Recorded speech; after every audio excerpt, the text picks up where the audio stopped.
कुबेर देव क्षमा मुझसे नहीं, महादेव और माता पार्वती से मांगी। केवल वो ही गजानन को शांत कर सकते हैं। शीघ्र जाइए और उनसे सहायता की गुहार लगाइए। किंतु कैसे देवराज? गजानन की सूंड मेरे पीछे पड़ी है। कुबेर देव, आप शीघ्र कैलाश पहुंचे। मैं और अन्य देवता मिलकर गजानन को रोकने का प्रयास करते हैं। आप शीघ्र जाइए।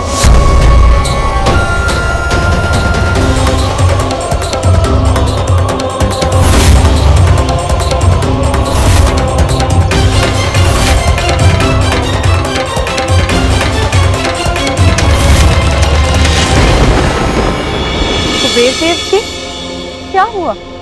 आपकी ऐसी अवस्था किसने की? और मेरा पुत्र गजानन, वो कहाँ है?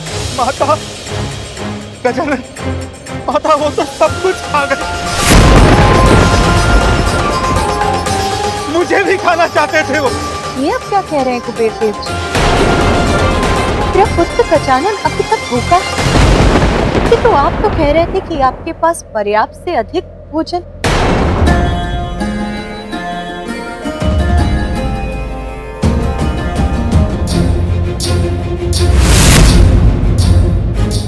मुझे और भोजन चाहिए।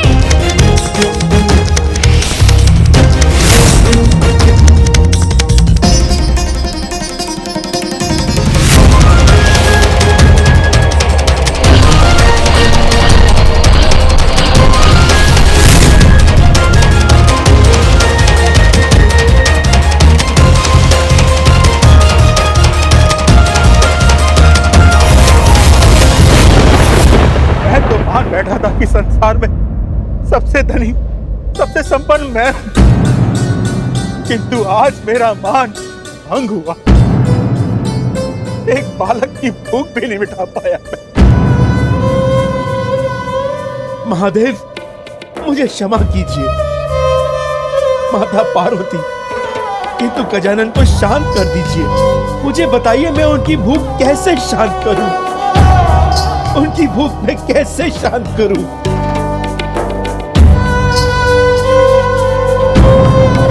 गजानन, कृपा कर शांत हो जाइए। किंतु मैं अभी भूखा हूँ, मुझे और भोजन चाहिए। हमारी विनती स्वीकार कीजिए गजानन और शांत हो जाइए।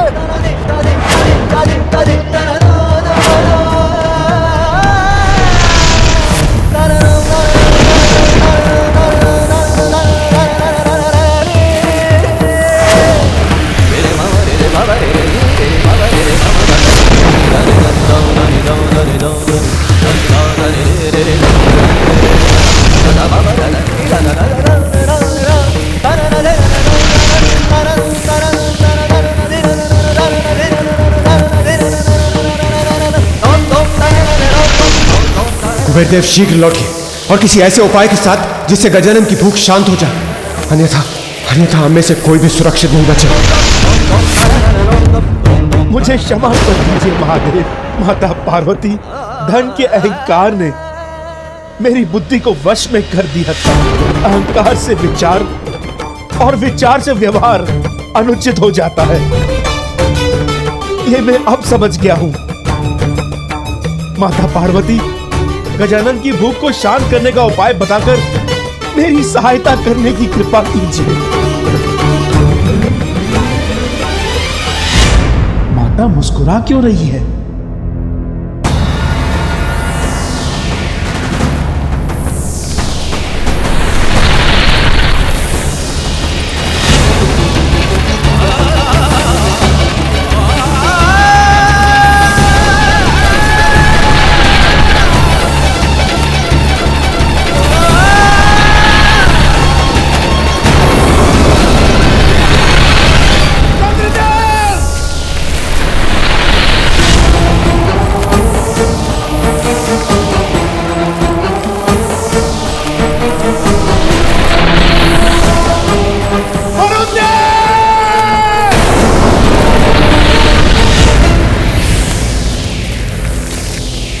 गजानन, दया कीजिए हम पर, शांत हो जाइए। मेरी भूख शांत करने के लिए और कुछ है आपके पास? है मेरे पास वो।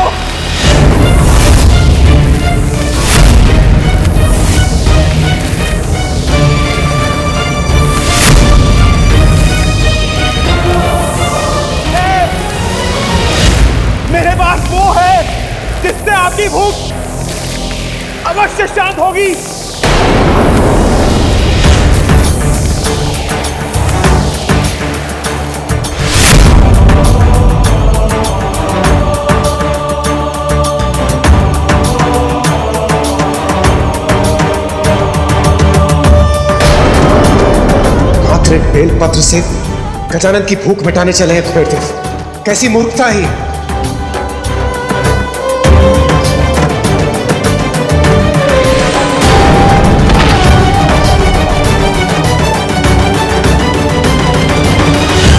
ये लीजिए गजानन, ये आपकी माता ने आपकी भूख को शांत करने के लिए भेजा है।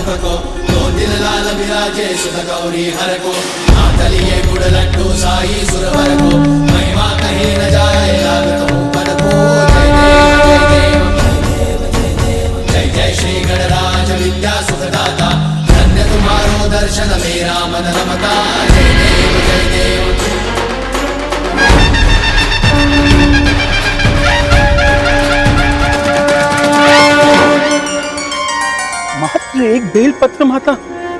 हाँ, इस बेलपत्र पर आप विभूति से महादेव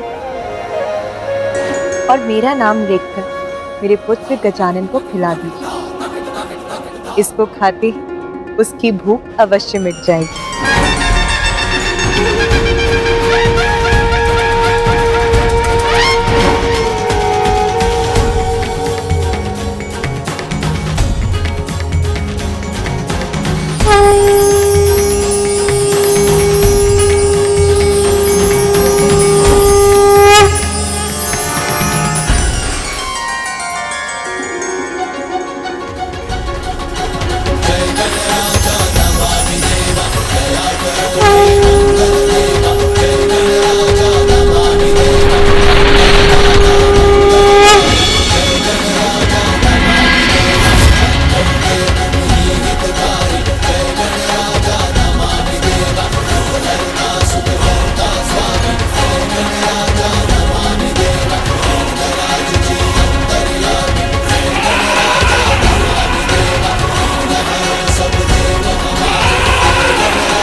अब मैं तृप्त हुआ।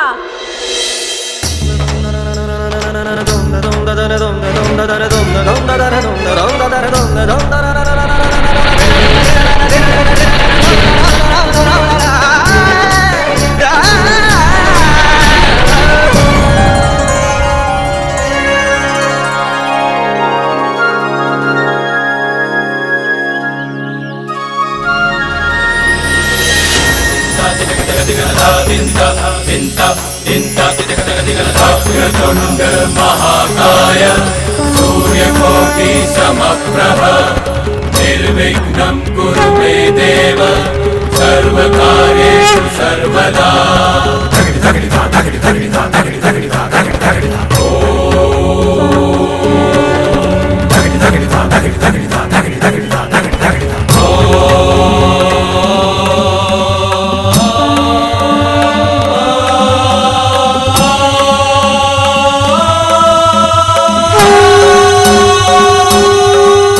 प्रभु, मुझे क्षमा कर दीजिए प्रभु।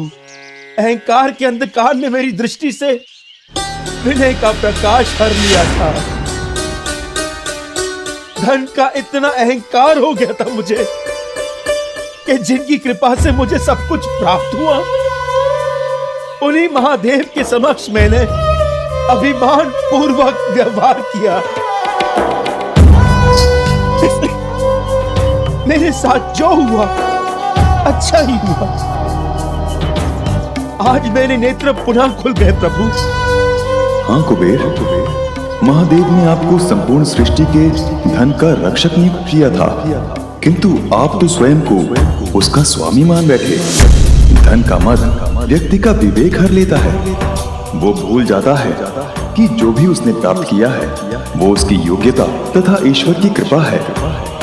और ये भी सत्य है, जो आज उसका है वो कल किसी और का होगा, क्योंकि एक दिन इस नश्वर शरीर का अंत अवश्य होगा। ईश्वर के दिए धन से दुखियारों की सहायता और दान कर्म करने के स्थान पर जो उसका अहंकार करते हैं, उनके साथ वही होता है जो आपके साथ हुआ। रक्षक को स्वामी बनने की भूल कभी नहीं करनी चाहिए। मैं कभी नहीं भूलूंगा प्रभु। मुझे क्षमा कर दीजिए, मुझे क्षमा कर दीजिए।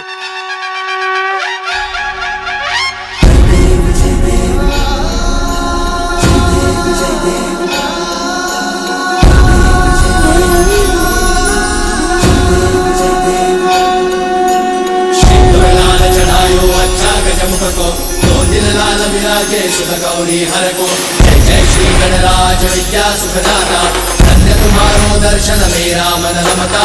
जय देव जय देव।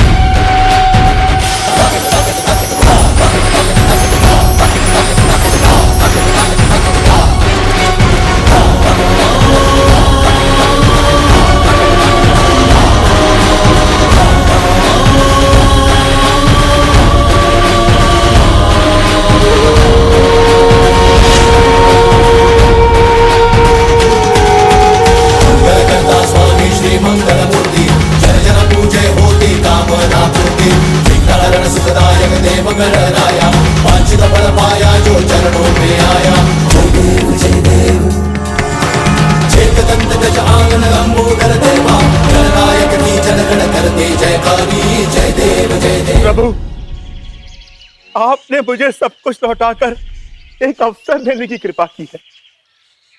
इस बार इस धन का मैं मात्र रक्षक बनकर रहूंगा।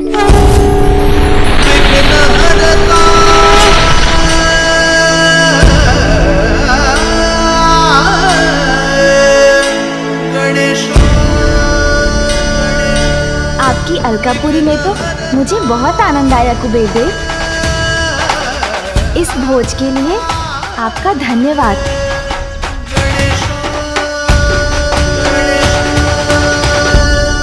कुबेर देव जी, अब तो मेरा भोजन हो गया, इसलिए मुझे कैलाश लौटना चाहिए।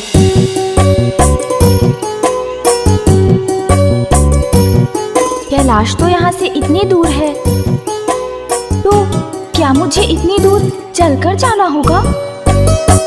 अभी तक मेरे पास वाहन ही कहाँ है, पता नहीं कैसा होगा मेरा वाहन। गजानंद, आप चिंता मत कीजिए, आप मेरे वाहन एरावत को ले जाइए। एरावत!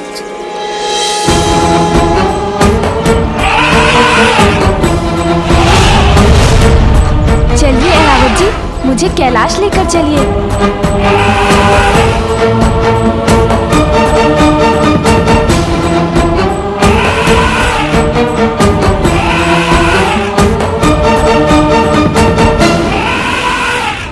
अरे अरे, सावधान एरावत जी। अरे, मुझे गिरा मत दीजिएगा।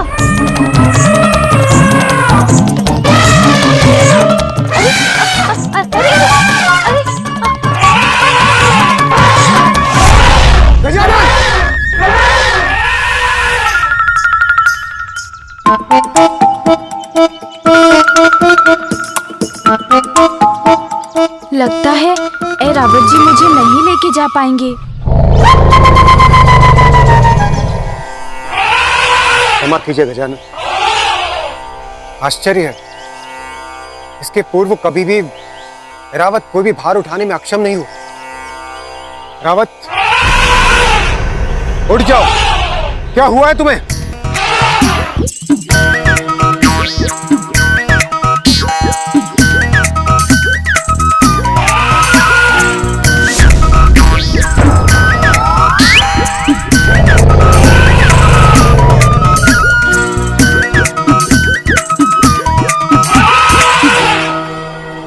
रावत जी गजानन को ले जाने में असमर्थ, तो उन्हें मेरा वाहन ले जाएगा। मेरा वाहन भी गजानन की सेवा में प्रस्तुत है। आप सभी को मेरा धन्यवाद, किंतु मुझे प्रतीत होता है आपके वाहन नहीं उठा सकेंगे मुझे। मेरा भार तो मेरा वाहन ही संभाल पाएगा, किंतु वो मुझे कब मिलेगा ये नहीं पता।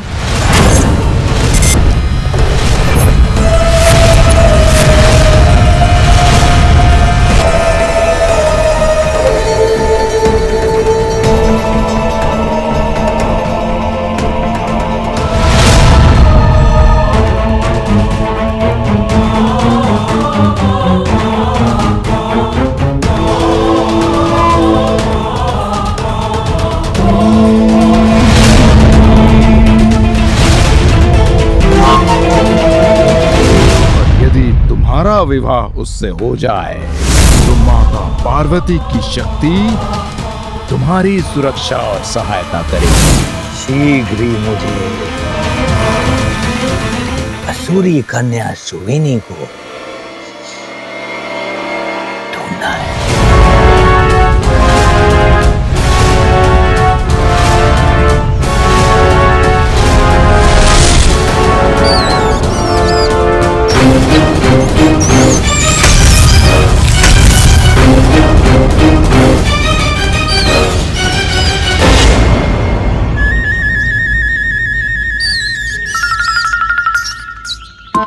अभी तो बहुत चलना है, इतनी दूर है कैलाश, रुककर विश्राम भी नहीं कर सकता, अन्यथा बहुत विलंब हो जाएगा। मुझे आगे बढ़ना चाहिए।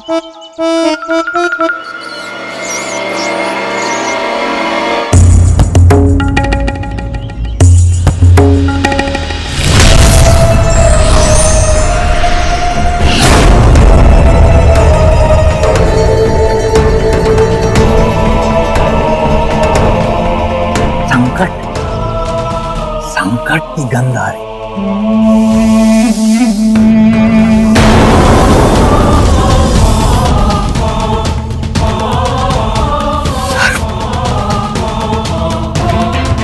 सर्प की गंध आ रही है।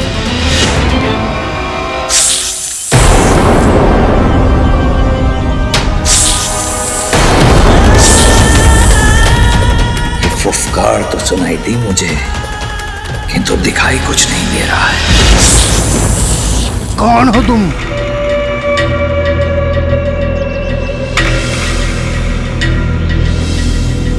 सामने क्यों नहीं आते? सामने आओ। यहाँ किसी को प्रवेश करने की अनुमति नहीं है।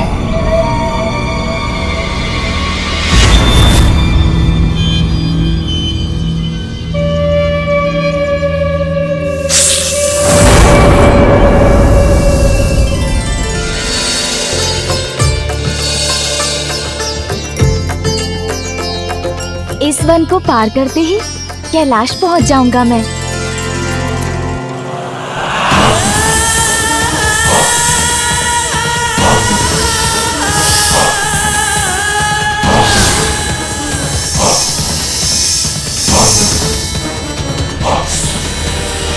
खुशी का सुर हूं मैं, वन के उस पार जाना है। जाने दो।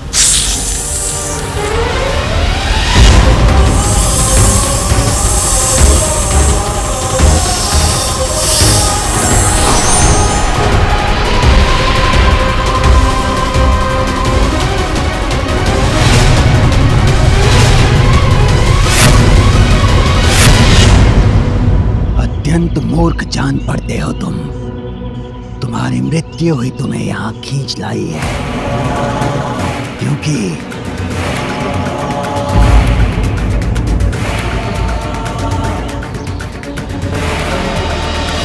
चूहों को सूंघ लेता हूं मैं।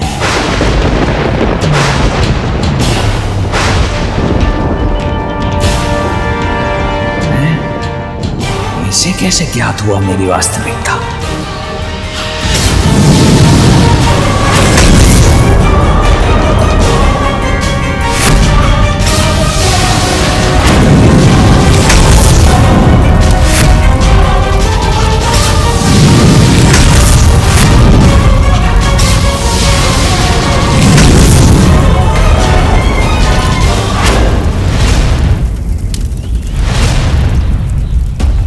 ये किसकी चित्कार थी? ये इतना धूम्र क्यों उत्पन्न हो रहा है वन से? अग्नि है क्या? वन की अग्नि तो सब कुछ जलाकर भस्म कर देती है। मुझे वहाँ शीघ्र पहुँचना चाहिए, अन्यथा सभी जीव जंतु संकट में पड़ जाएंगे। प्रतीत होता है तुम्हारा अंत करने के बाद ही मैं आगे बढ़ सकूंगा।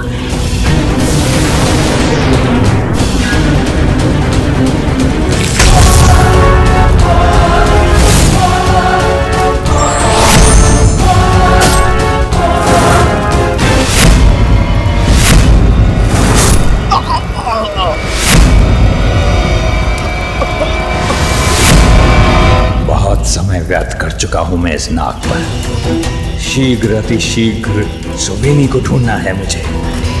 उसका तप संपन्न हो और इससे देवी पार्वती का वरदान प्राप्त होने के पूर्व उस तक पहुंचना है मुझे।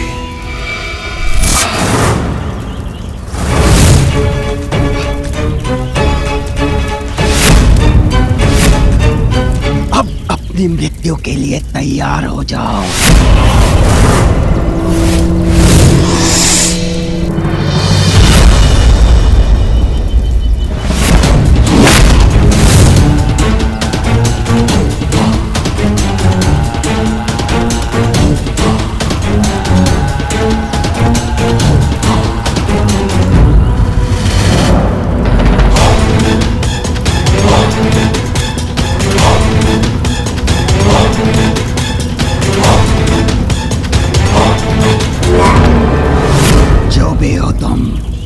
जहां से भी आए हो, जीवित नहीं जा सकोगे।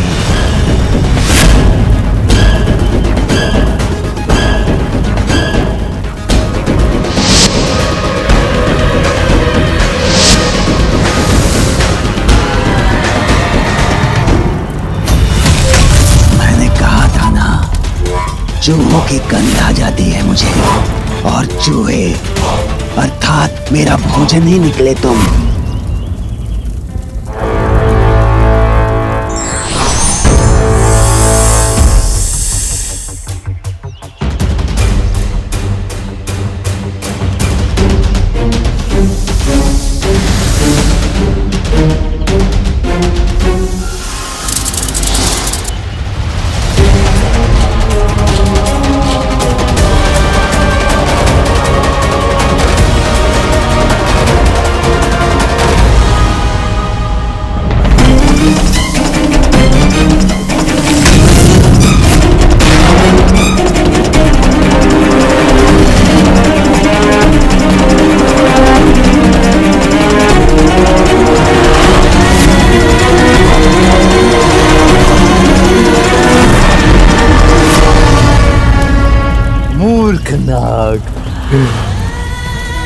खुशी का असुर को निकलने चला था, किंतु ऐसा कोई बंधन नहीं उसे का असुर काट न सके।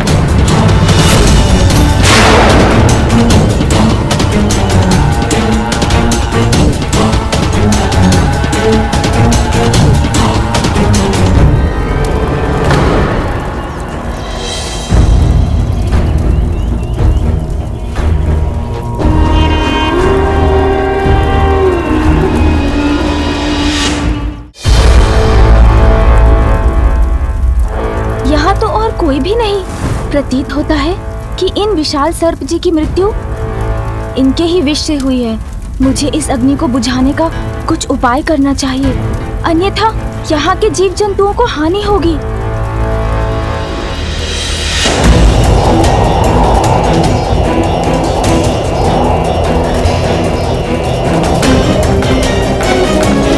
अब इस विशाल जलते हुए शरीर से किसी को भी हानि नहीं पहुंच सकती।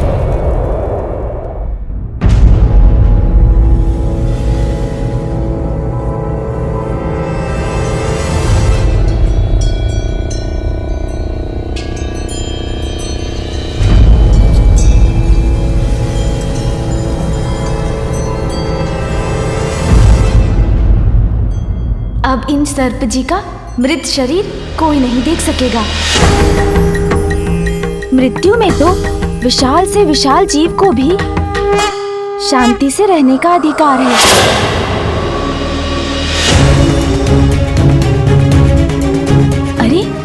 वहाँ कोई है क्या?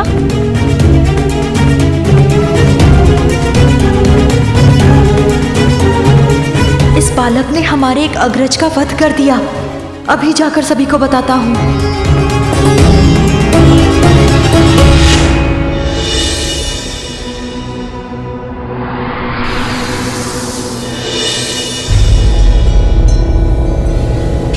वो रहा देवी का मंदिर, वहीं तप कर रही है सुवेनी।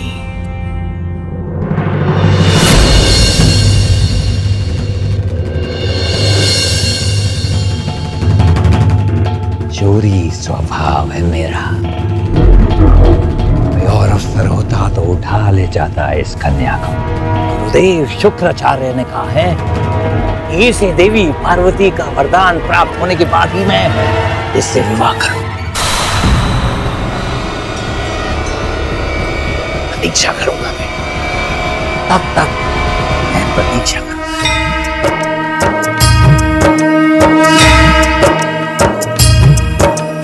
या देवी सर्वभूतेषु शक्तिरूपेण संस्थिता नमस्तस्यै नमस्तस्यै नमस्तस्यै नमो नमः। या देवी सर्वभूतेषु शक्तिरूपेण संस्थिता नमस्तस्यै नमस्तस्यै नमस्तस्यै नमो नमः। या देवी सर्वभूतेषु शक्तिरूपेण संस्थिता नमस्तस्यै नमस्तस्यै नमस्तस्यै नमो नमः। समय आने पर मुझे तुम्हारे सम्मुख आना ही होगा सुवेनी। माता, बालक गजानन लौट आए हैं। मेरा पुत्र गजानन?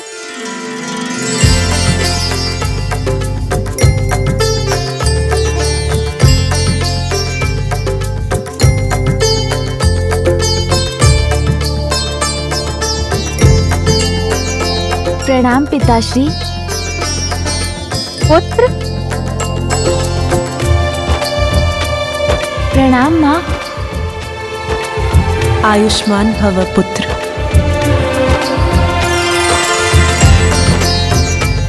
पुत्र गजानन, कुबेर देव अपना मार्ग भटक गए थे। तुमने उन्हें उचित मार्ग दिखाकर बहुत उत्तम कार्य किया है। पुत्र गजानन, तुम थक गए हो, तुम्हें विश्राम करना चाहिए। महादेव, महादेव सहायता कीजिए। महादेव रक्षा कीजिए। माता रक्षा कीजिए। क्या हुआ ऋषिवर? कैसे संकट का सामना कर रहे हैं आप?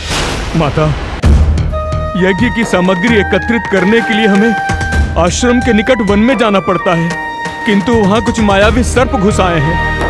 वो हमें वन में प्रवेश करने नहीं दे रहे हैं। उन सर्पों ने हमारा जीवन नर्क बना दिया है प्रभु, हमें उनसे छुटकारा दिलाइए। ऋषिवर, आप चिंता मत कीजिए, मैं चलूंगा आपके साथ और आपका ये संकट दूर करूंगा।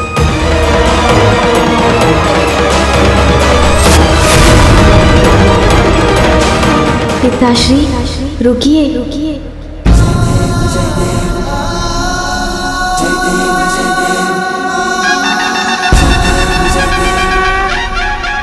मेरे होते हुए आप कष्ट क्यों करेंगे पिताश्री?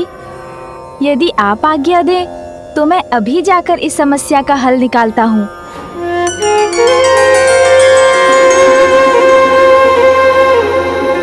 धन्य है, योग्य है आपके पुत्र महादेव।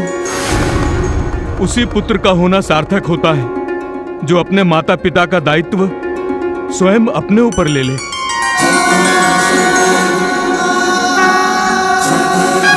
प्रणाम पिताश्री। प्रणाम माता, अब हमें आज्ञा दीजिए।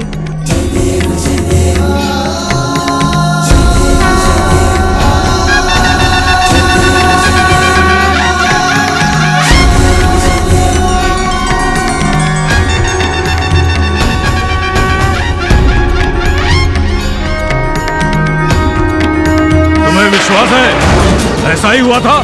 मैंने अपने नेत्रों से उस गजमुख बालक को देखा। उसने हमारे अग्रज सदस्य का अंत किया और उनका मृत शरीर वन में एक स्थान में गाड़ दिया।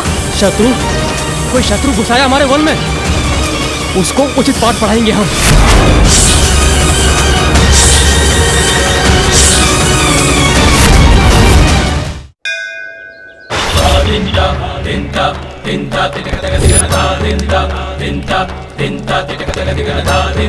सुवेनी का तप होगा सफल, जिसका फल पाऊंगा मैं।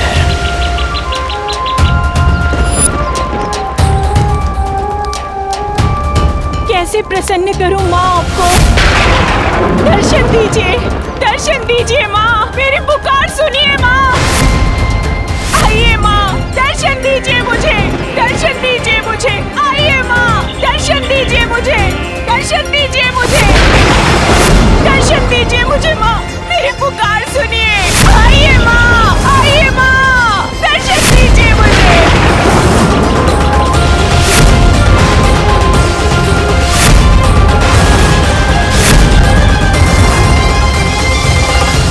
इसे देवी पार्वती से वरदान प्राप्त होते ही उस वरदान का लाभ मैं उठाऊंगा।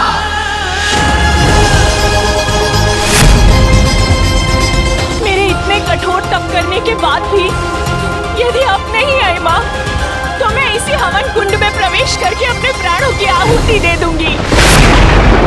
अवश्य देवी पार्वती को सुवेनी वो वरदान देने के लिए विवश कर देगी जिसको अपना अस्त्र बनाकर मैं उन्हीं के पुत्र को पराजित करूंगा। यही है वो वन पार्वती नंदन, जो हमारे आश्रम के समीप होने पर भी नागों के आतंक के कारण हम वन में प्रवेश नहीं कर पा रहे हैं।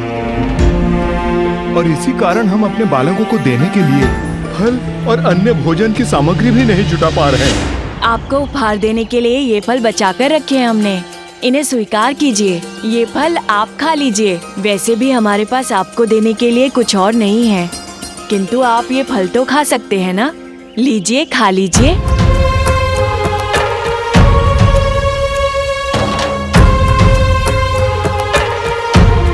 अभाव में भी जो दान देने का भाव रखे, उसका हृदय कितना विशाल है। ऐसे सहृदय बालकों को कष्ट हो, ये मैं नहीं सहूंगा।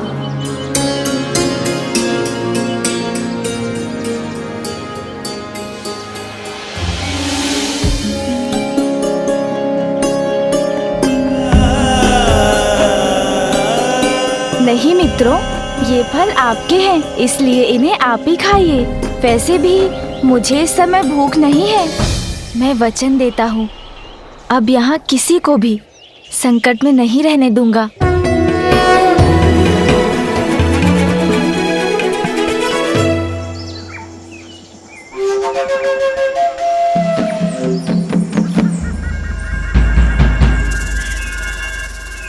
कितना घना वन है और इस अंधकार में कुछ देख पाना कितना कठिन है।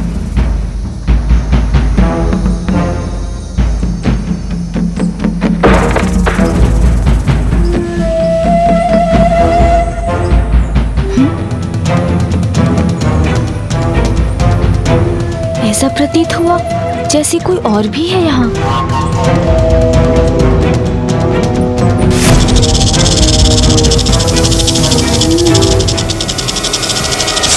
इस वन के स्वामी हैं हम।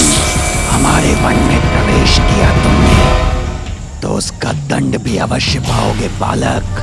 अब हम तुम्हें नहीं छोड़ेंगे।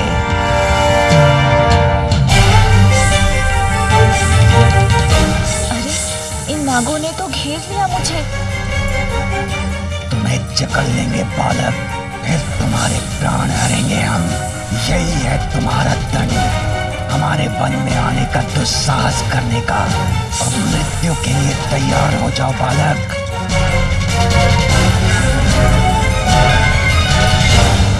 मेरे इस कठोर तप के बाद भी आप नहीं आए माँ, तो मैं यहीं अपने प्राण त्याग दूंगी।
माता,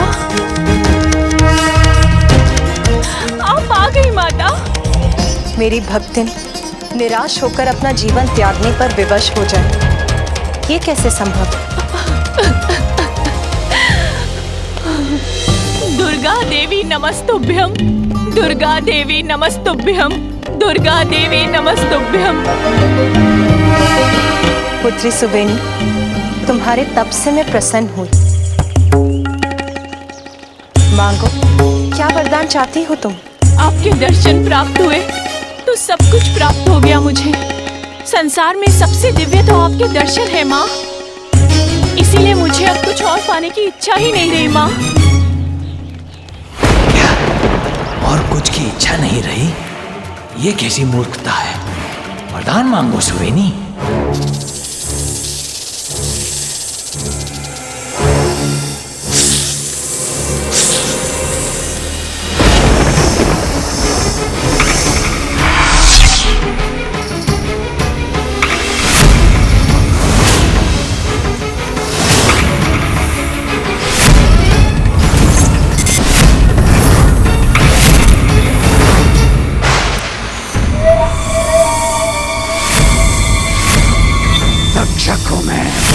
तुम हम नागों के शत्रु हो, क्योंकि तुमने हमारे एक नाग का अकारण ही वध किया है। नहीं नहीं, आपसे समझने में कोई भूल हुई है। मैं आपका शत्रु नहीं। इसके मिथ्या वचनों पर विश्वास मत कीजिएगा। मैंने स्वयं अपने नेत्रों से इसे हमारे एक नाग का वध कर और उसे काटते हुए देखा है। शत्रु हो तुम, नागों के शत्रु हो तुम बालक। अब तुम्हारा वध हम करेंगे, दंड देंगे तुम्हें।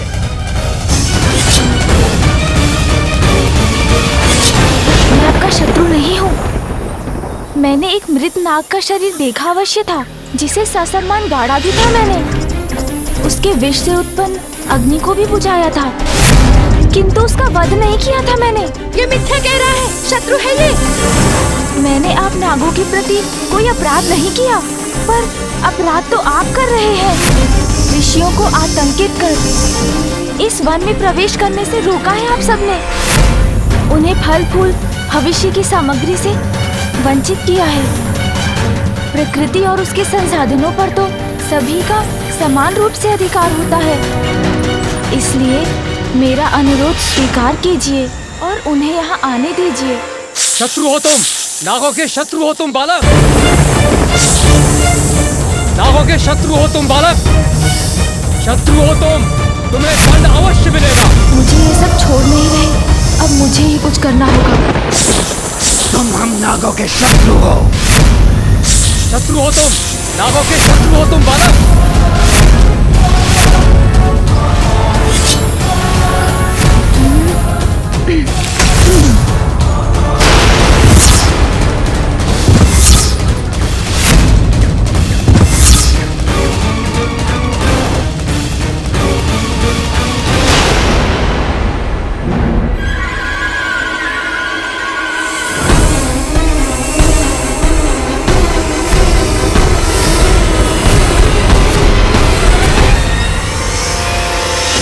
यदि हमने तुम्हारा कहा मानकर ऋषियों को सताना नहीं छोड़ा तो मैं आपको रोकने पर बाध्य हो जाऊंगा। तक्षक के क्षेत्र में आकर तक्षक को ही चेतावनी देने का दुस्साहस कर रहा है। तुच्छ बालक, देखता हूँ कौन किसे रोकता है।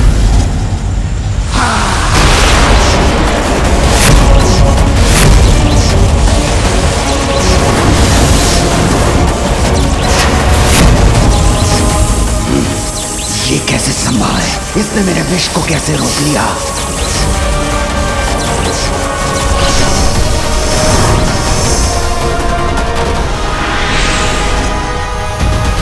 मेरा विष तो पल भर में किसी को भी भस्म कर सकता है।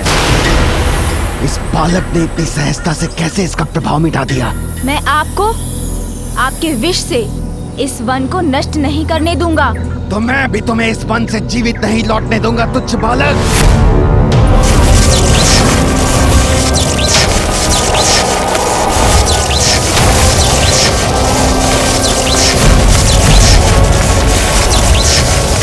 अब तुम्हारा अंत निश्चित है बालक।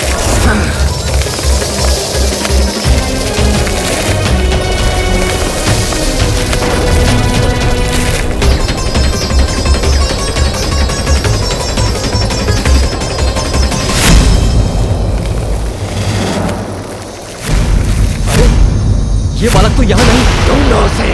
ढूंढने की क्या आवश्यकता है, मैं तो यहाँ हूँ।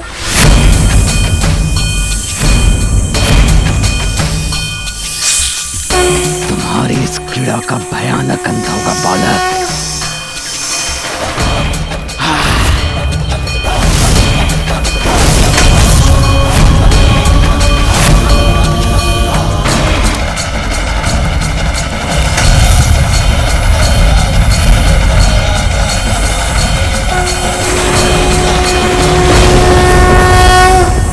देखा बालक, इस विष का कोई तोड़ नहीं। अग्नि प्रज्वलित कर किसी को भी भस्म कर सकता है ये।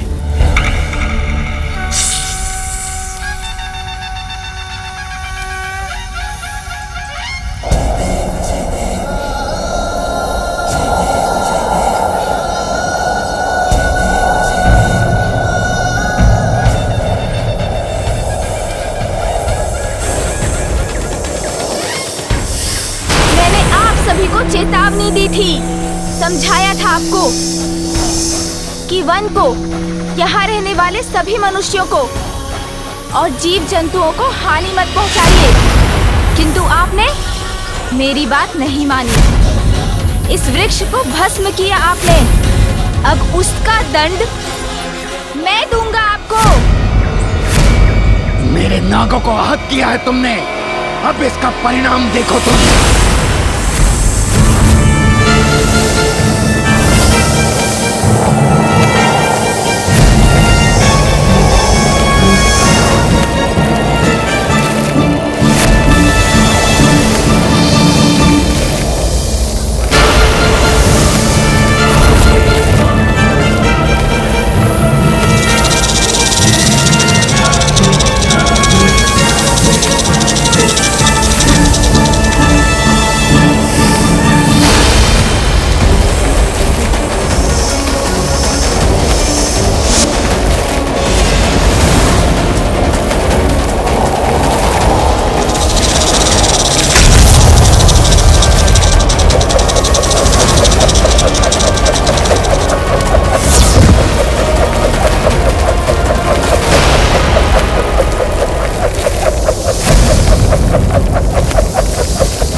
तुम्हारी भक्ति अद्वितीय है सुवेनी, इतना कठोर तप किया है तुमने, इसीलिए वरदान प्राप्त कर अपने तप को सफल करो।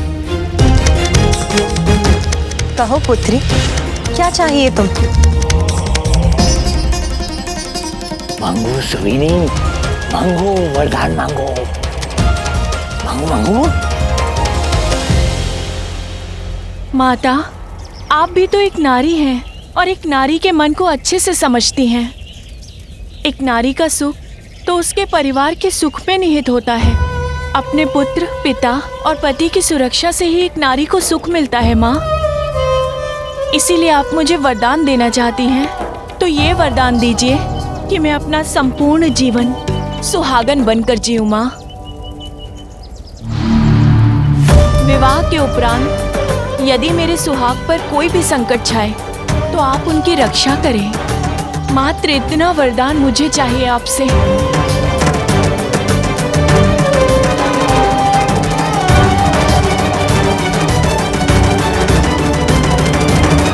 तथा तथास्तु तथास्तु तथास्तु तथास्तु।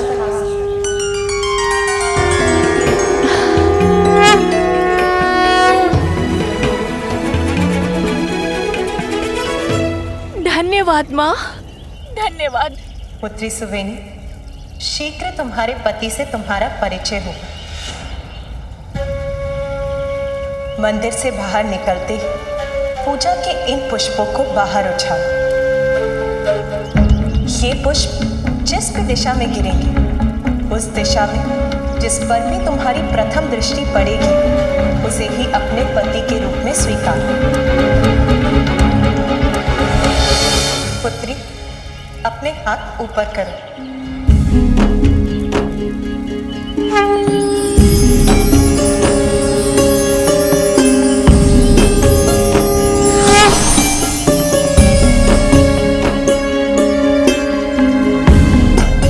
उसे ये पुष्पमाला पहनाकर तुम उसके साथ गंधर्व विवाह करें। इस माला के प्रभाव से उसका शरीर वृक्ष के समान शक्तिशाली हो जाएगा।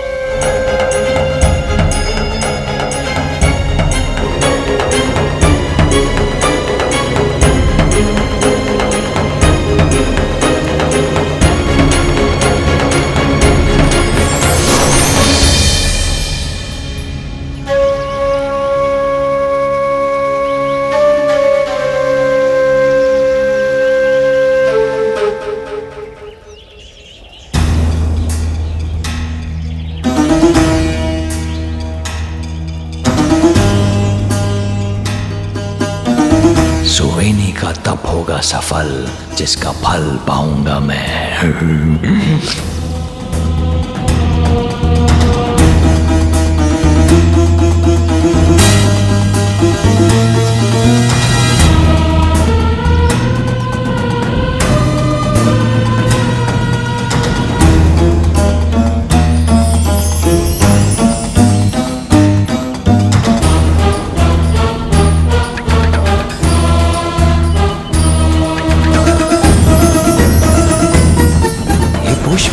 मुझसे दूर क्यों जा रहे हैं?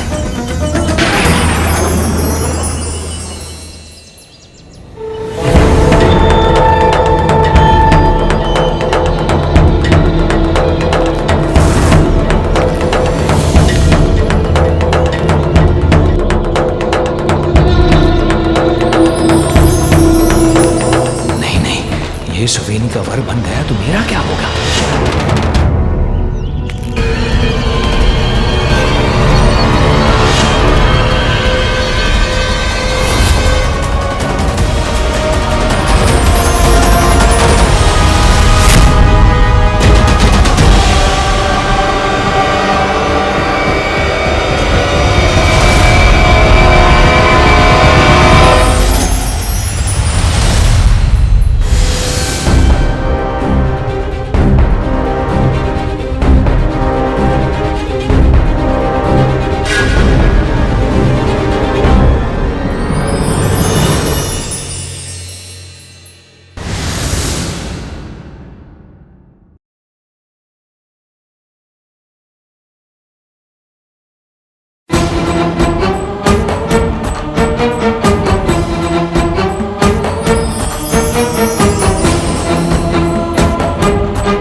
मूषक कौन है? कितना कुरूप मुख है इनका।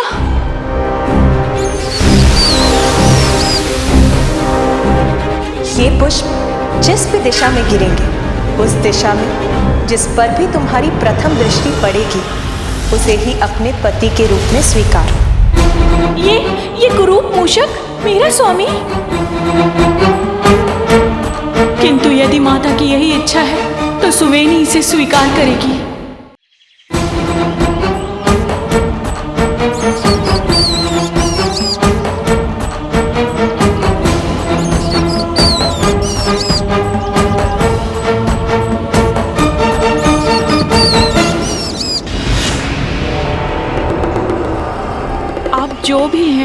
जैसे भी हैं, माता ने आपको मेरे लिए चुना है, इसीलिए मैं आपको अपने पति के रूप में स्वीकार करती हूँ।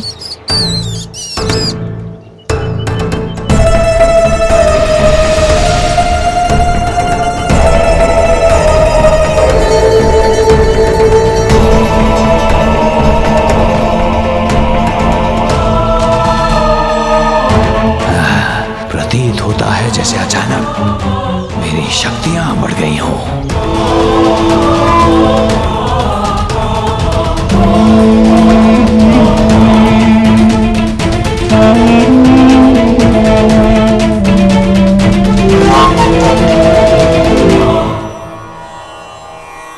सफल हो गए मुशिकासुर सुवेनी से विवाह करने में।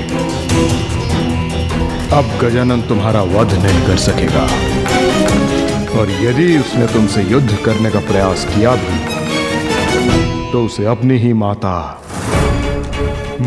पार्वती की शक्तियों से युद्ध करना पड़ेगा। हमारी सहायता कीजिए शेषनाग जी। उस बालक ने हमारे क्षेत्र में आकर उत्पात मचा दिया है। नागों का वध कर उन्हें आहत कर रहा है। हमारी सहायता कीजिए शेषनाग जी, अन्यथा वो बालक पृथ्वी से नागों को मिटा देगा।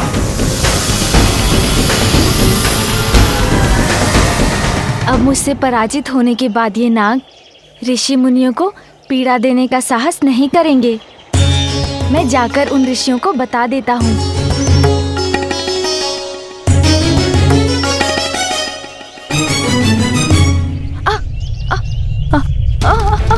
अरे अरे अरे ये भूकंप कैसे उत्पन्न हो रहा है?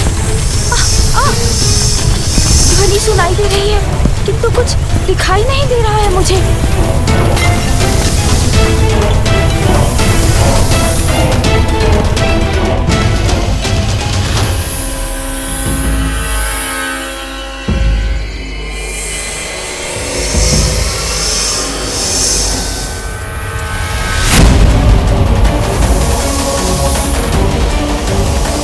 ये तो शेषनाग जी हैं।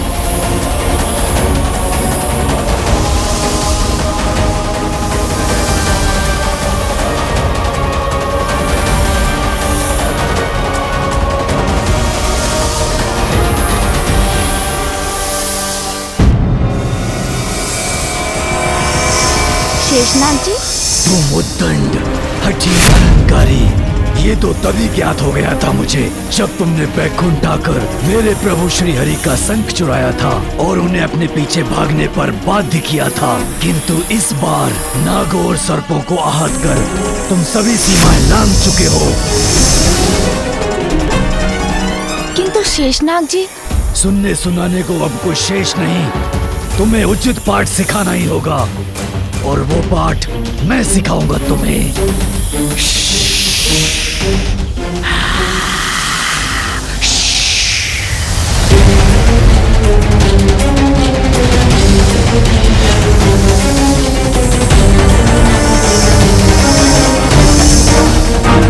मेरे नागों को हानि पहुंचाने का दंड दूंगा तुम्हें।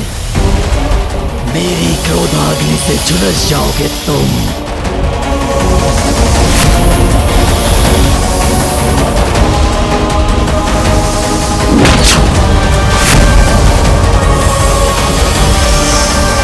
शेषनाग जी पर इस शिला से किसने प्रहार किया?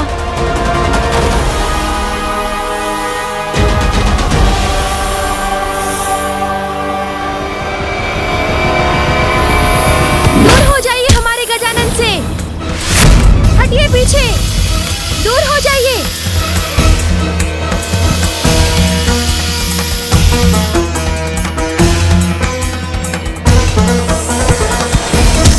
हमसे शत्रुता करोगे तो हमारे वार देने पड़ेंगे आपको।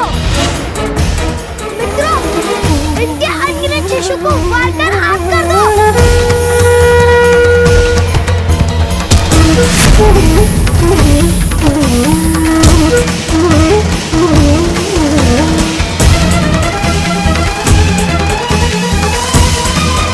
नहीं मित्रों, ऐसा मत करो, रुक जाइए।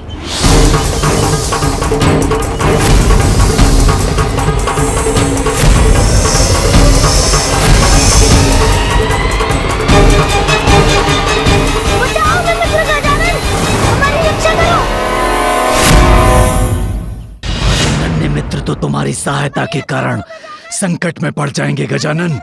क्या तुम में इतना साहस है कि तुम इनकी सहायता करने के लिए मेरे लोक में आकर मुझसे संघर्ष करो?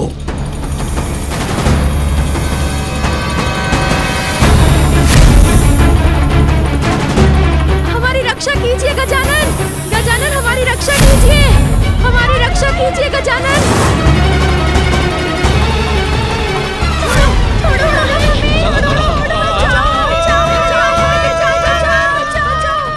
ये फल आप खा लीजिए। वैसे भी हमारे पास आपको देने के लिए कुछ और नहीं है, किंतु आप ये फल तो खा सकते हैं ना। मुझे अपने लोक ले जाकर शेषनाग जी मुझे फंसाने का प्रयत्न कर रहे हैं, ये ज्ञात है मुझे, किंतु अपने मित्रों को बचाने का और कोई उपाय भी तो नहीं।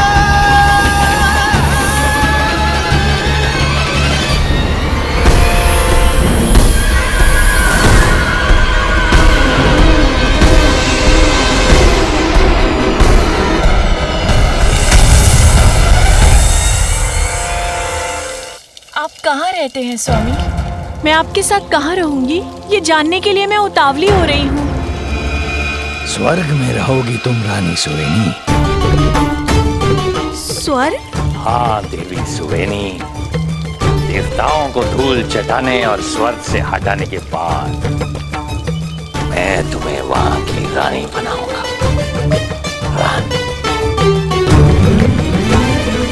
रुकिए स्वामी, हमारे विवाह के पूर्व आपने उचित अनुचित जो भी किया है मुझे ज्ञात नहीं है, किंतु अब जो आप करने जा रहे हैं वो सर्वथा अनुचित है स्वामी। इस विचार को त्याग दीजिए स्वामी। यदि यही आपका स्वभाव है तो मेरे लिए, अपनी पत्नी के लिए स्वभाव को परिवर्तित कर लीजिए।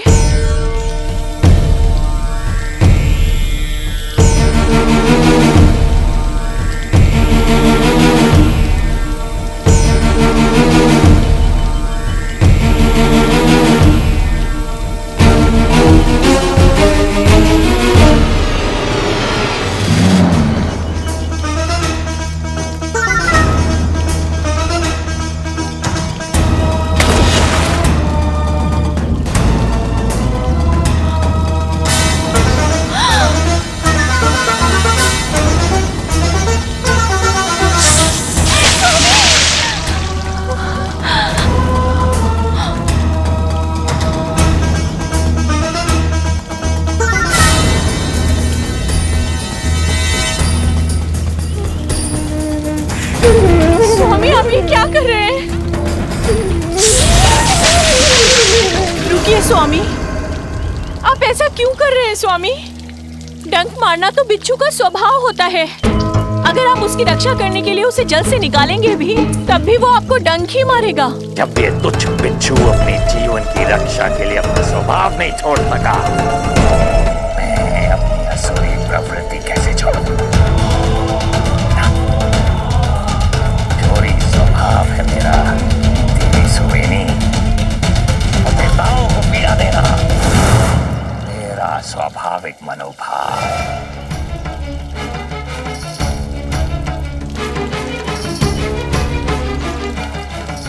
स्वर्ग जा रहा हूं मैं रानी, मेरे आने तक तुम यहाँ मंदिर के पास मेरी प्रतीक्षा करना।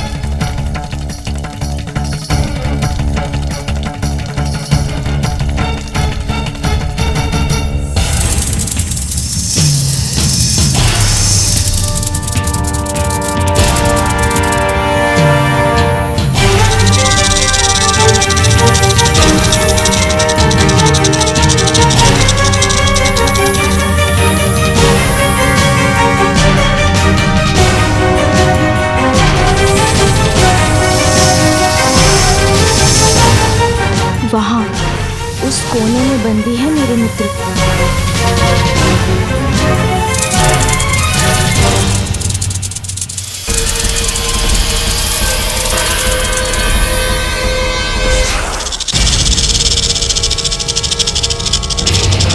अरे कुछ था यहाँ, किंतु दिखाई क्यों नहीं दिया मुझे?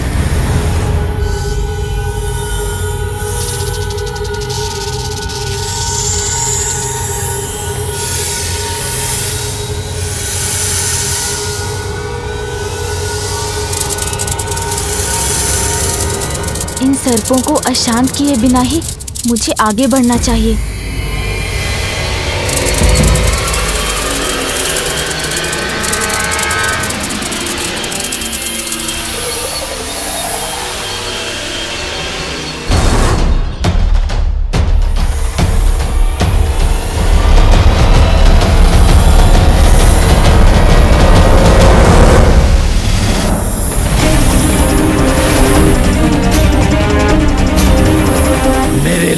तुम्हारी मनमानी नहीं चलेगी बालक। यहाँ जो मैं चाहूंगा वही होगा। ये बालक मेरे बंदी हैं, तुम्हें इन्हें छुड़ाने की अनुमति नहीं है।